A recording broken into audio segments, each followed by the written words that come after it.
Hi friends, நம்ம இப்போ இந்த என்ன பார்க்க போகிறோம் அப்படின்னா, குரூப் 4 கவுன்சிலிங் ரிலேட்டட் டிஎன்பிஎஸ்சிலேருந்து ஒரு சின்ன அப்டேட் வந்திருக்கு. அதை பற்றி பார்க்கலாம். ஆல்ரெடி நம்ம லாஸ்ட் வீடியோ நான் சொல்லியிருப்பேன் என்னன்னா, பிசிக்கும் எம்பிசிக்கும் ரொம்ப கம்மியான வேகன்சஸ் தான் அவைலபிள் இருக்குது அப்படின்னு சொன்னோம். அதை பற்றின ஒரு அப்டேட் தான் இங்கே பாருங்கள். ஒருங்கிணைந்த குடிமைப்பணி தேர்வு 14 தொகுதி 4 பணிகள்னு சொல்லிட்டு கொடுத்துருக்காங்க. பாருங்கள், இளநிலை உதவியாளர், கிராம நிர்வாக அலுவலர் அதாவது ஜேஏ மற்றும் விஏஓ, வரி தண்டலர் மற்றும் பிற பதவிகளுக்கான கலந்தாய்வு, பால் அளவையாளர் நிலை 3 அதாவது மில்க் ரெக்கார்டர் இருக்குது பார்த்தீங்களா, கிரேட் 3 அது. ஏன்னா இதுக்குமே அவங்க என்ன சொன்னால் கோஆப்ரேட்டிவ் நம்ம படிச்சிருக்கணும்னு சொல்லியிருப்பாங்க. அப்படிங்கும்போது இளநிலை செயல் பணியாளர் அலுவலகம். நெக்ஸ்ட் காசாளர் அப்படின்னா கேஷியர், அது கேஷியருக்கு பிகாம் படிச்சிருக்கணும்னு சொல்லியிருப்பாங்க.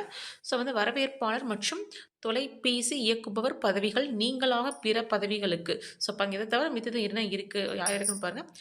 GT general, GT woman, BC general, BC woman, MBC general மற்றும் எம்பிசி உமன் பதவிகளுக்குரிய கலந்தாய்விடங்கள் கலந்தாய்வின் மூலம் நிரப்பப்பட்டு விட்டன.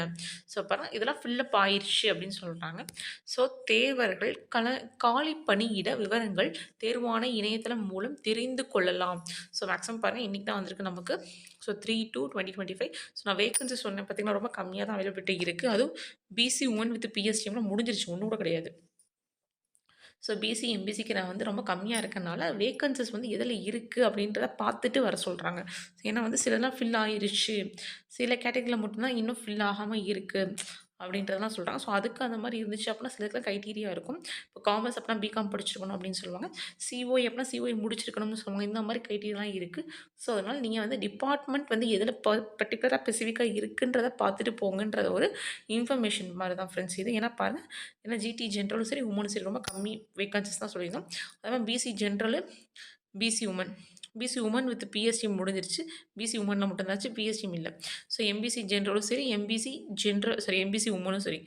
ஏன் அப்படின்னா வேகன்சிஸ் ரொம்ப கம்மியாக தான் இருக்குது. அதனால தான் அவங்க நோட்டிஃபிகேஷன் இன்டிமேஷன் கொடுத்துருக்காங்க. இதெல்லாம் வேகன்சிஸ் இருக்குது அப்படின்னா அது எந்த டிபார்ட்மெண்ட்டில் இருக்குது அப்படின்றத நீங்கள் பார்த்துட்டு தெரிஞ்சுட்டு வாங்க அப்படின்னு சொல்லியிருக்காங்க. ஓகே ஃப்ரெண்ட்ஸ், அதெல்லாம் பார்த்துட்டு அதுக்கப்புறம் நீங்கள் இது பண்ணுங்கள், எதில் இருக்குது எலிஜிபிளாக. ஏன்னா சிலருக்கு பிகாம் படிச்சிருக்கணும், சிலருக்கு கோஆப்ரேட்டிவ் முடிச்சிருக்கணும், சிலருக்கு சிஓஏ முடிச்சிருக்கணும். இந்த மாதிரி நமக்கு சர்டன் க்ரைட்டீரியாஸ் இருக்குது. இதை நீங்கள் டெலிஃபோன் அந்த ரிசப்ஷனிஸ்ட்லாம் பண்ணணும் அப்படின்னா அதுக்கு ரிலேட்டாக ஏதோ கோர்ஸ் பண்ணணும். ஒரே ஒரு வேகன்சிஸ் தான் அந்த ஜிடியில் இருக்கும் அது. இந்த மாதிரி ஒவ்வொன்றுக்கும் ஒவ்வொரு எலிஜிபிலிட்டி இருக்குது. அந்த வீடியோ நம்ம ஆல்ரெடி போட்டிருந்தோம், நேற்று தான் நினைக்கிறேன், சண்டே. கொஞ்சம் நீங்கள் அதோட க்ரைட்டீரியா பார்த்துட்டு நீங்கள் போங்க ஃப்ரெண்ட்ஸ். ஓகே ஃப்ரெண்ட்ஸ், இந்த வீடியோ பிடிச்சா கொஞ்சம் லைக் பண்ணுங்கள் ஃப்ரெண்ட்ஸ், ஷேர் பண்ணுங்கள், சப்ஸ்கிரைப் பண்ணுங்கள். தேங்க்யூ.